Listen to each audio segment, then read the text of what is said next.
Good evening, everyone. Thanks for showing up tonight. First off, I want to thank the University of South Florida for an opportunity to showcase our ability on on the national stage. First-class program, again, and these are the type of games you come to FAMU to play. And I thought our guys fought. We played hard for 4 quarters.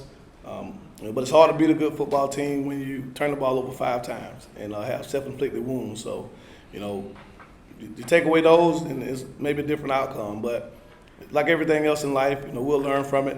This is a resilient group of guys, and we've come a long way. And the talent's there. I think everyone saw that tonight. The talent's there, but like we always tell our guys, talent's not enough. It's about the little things.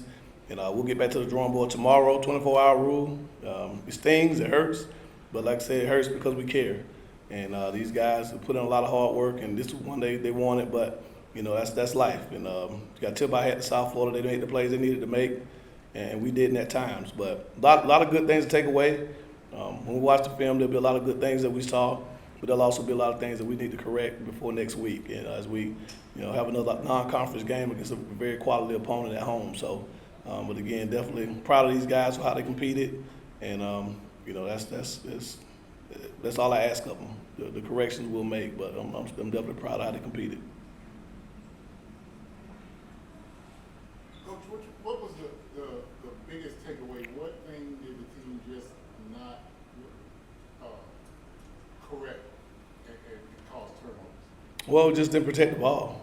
We talk to the guys all the time about how to carry the football. We use numbers of 1 ball, 2 ball, 3 ball, 4 ball, right? 1 ball is perfect ball security, high and tight, wrist above your elbow, chin in the ball. Every fumble, the ball was loose. And so it's just about stressing little things, and you got to protect the football. Defense is taught to tackle the ball, put the helmets on the ball, and neither one was a crushing hit, just poor ball security. And, we got to protect it better. Moussa obviously had some throws there that got away from him. I ask a lot of him, probably more than I've ever asked of any quarterback that I've ever coached. And so just seeing the whole field, making the checks, making the throws, making the adjustments, that's what we're asking them to do. And a game like this is really good for him to watch on film and to see, because I think it's going to make him a much better quarterback moving forward. He has all the ability in the world, and we believe in him, and we're going to ride him till the wheels fall off. But again, there's just turnovers. That's the biggest thing offensively. Defensively, I thought those guys played really, really good football against a high-powered offense. Coach WIllie came from Tennessee, where they scored more points than the Losses allowed the last few years. And that up-tempo, high-powered offense they run, I thought our defense stood toe-to-toe with it.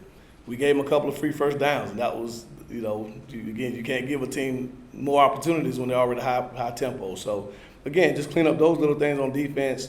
They threw a trick play there before halftime, but it should have been covered, just bad eyes. So just fundamentals. Our second F is fundamentals. So we got to get back to the drawing board, clean those things up, and I think this team will be as good as any team that we've had around here in a very long time. Coach, when you have 4 turnovers and then your defense only allowed 3 points off of turnovers, how encouraging was to kind of see those guys be able to kind of get put in unfavorable situations but still be able to stand back? Well, I've said it from the beginning. This defense has a chance to be as good as any I've been around. These guys are special, man. They fly around. They challenge throws. They tackle well. They get after the quarterback. I think we sacked those guys 5 times. I don't know how many Western Kentucky had against them last week, but I think it's more. So we can get after the quarterback. We can play in space, and so this defense has a chance to be special. Dark Cloud defense really showed what they're capable of today. Just clean up a couple of little things again with just bad eyes, communication. This is the fastest team we'll go against all year, so it's good that we saw it early in the season. We can make the corrections, but I don't know what else can you say about a defense that stood tall like that after putting them in very bad situations. All the turnovers were, aside from the one before halftime, were on the minor side of the field. So they got the ball on the short field, and we stood up. A couple of 4th down stops. So again, man, I'm proud of Coach Smith and the defensive staff for the job. We just got to clean up some of the substitution issues. We knew that the tempo they were going to play with, we can't have 12 guys on the field, 13 guys, 10 guys on the field with that tempo. We cleaned that stuff up, man. I think we got a chance to be pretty special. Jeremy, it seemed like you got into a rhythm and you used a lot of different receivers. Was that the goal, or was that just what South Florida was giving you? Yeah, I think Coach gives us the play from the sideline. I go through my reads. I trust all the guys that Coach AC puts out there. I'm not looking for any one guy. Go through my progression. Whoever's open, I give the ball to. That's my job. When it comes time to look at matchups, I'll do so. But I'm just taking what the defense gives me.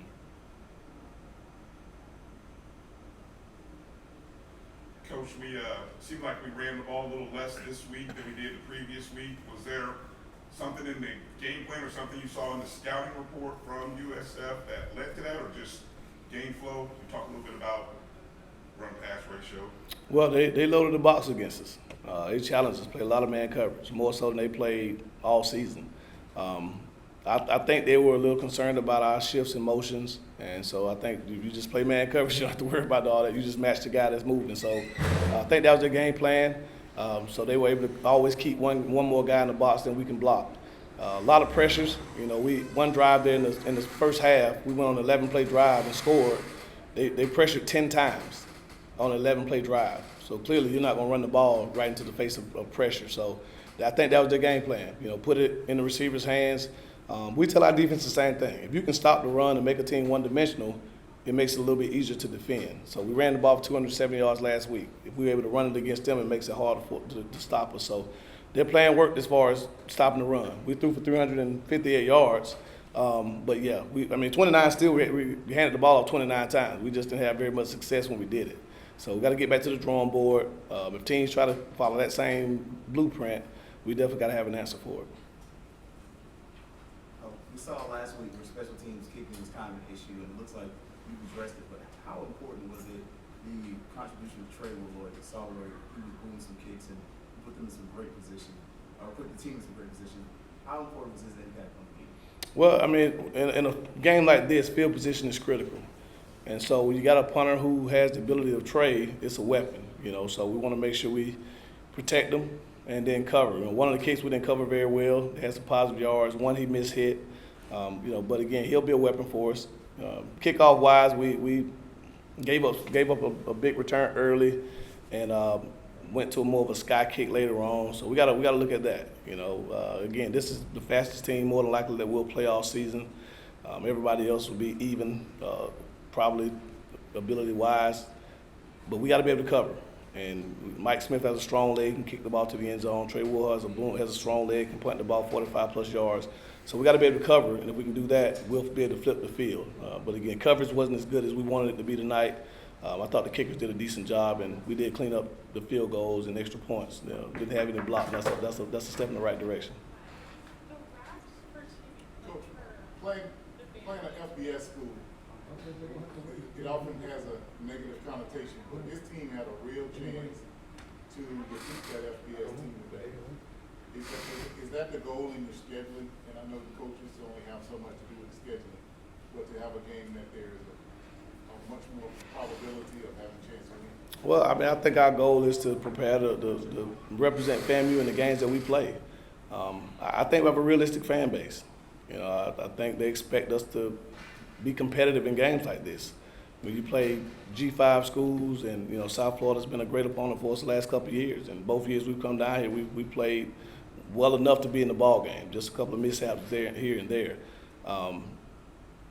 Sometimes it makes it a little bit more difficult when you're playing the big Power Fives. You had LSU and Grambling today. I don't know what the final score was, but those are more the you got to be careful. So my boss is in here, so hopefully I don't know what the plans are moving forward. But I'd much rather kind of be in those games where you feel like you got a better chance to come out, be competitive. But again, the South Floridas, the Central Floridas, the schools in our state, it's always good to play those teams. They're close. A lot of these guys played against each other in high school, so we definitely embrace the chance to play a team like South Florida. Jeremy, when you come in and you have a new receiving core and you're trying to build chemistry, of course you're going to have the mishaps. Of course, today you had a few of those. Kind of tell me a little bit about that.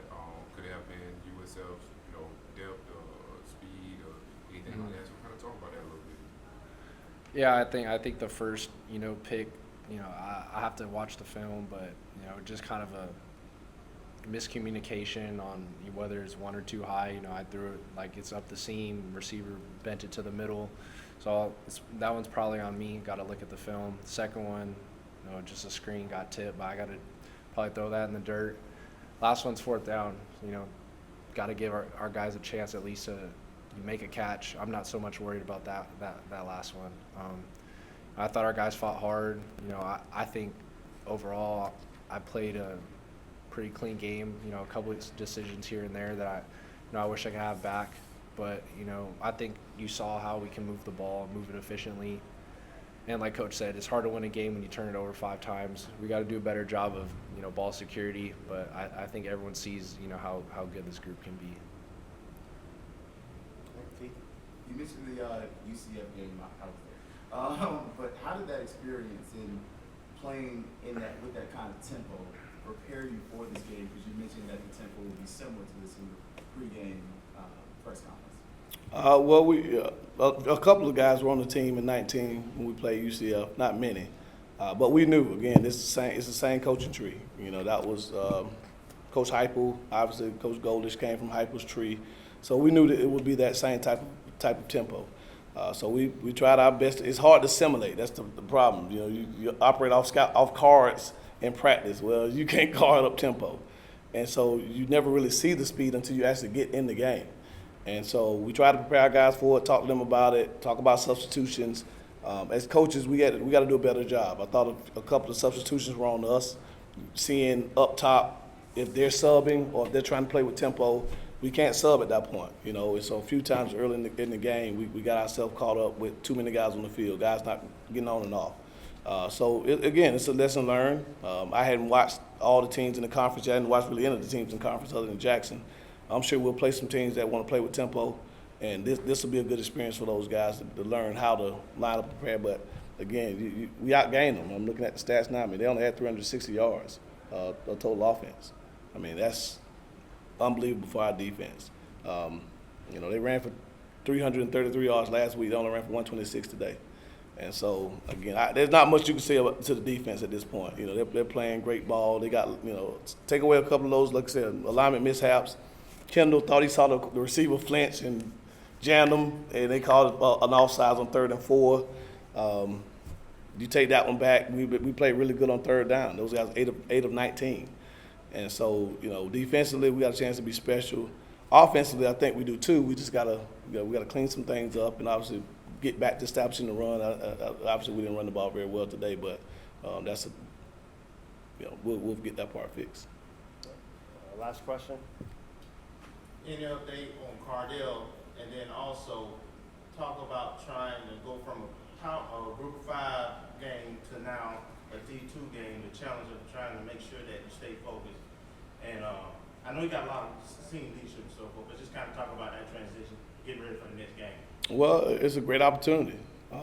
First home game, obviously we're honoring Ken Riley, debuting Ken Riley Field, beautiful video board, riding the nation's second longest home win streak. So there are enough motivating factors to get our guys to lock in.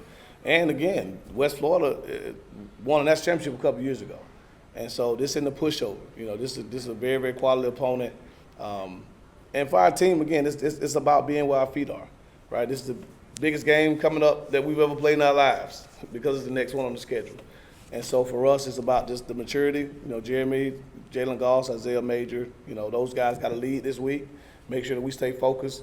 But I feel confident that this group will be ready to play. And we'll like I said, we'll let it sting tonight.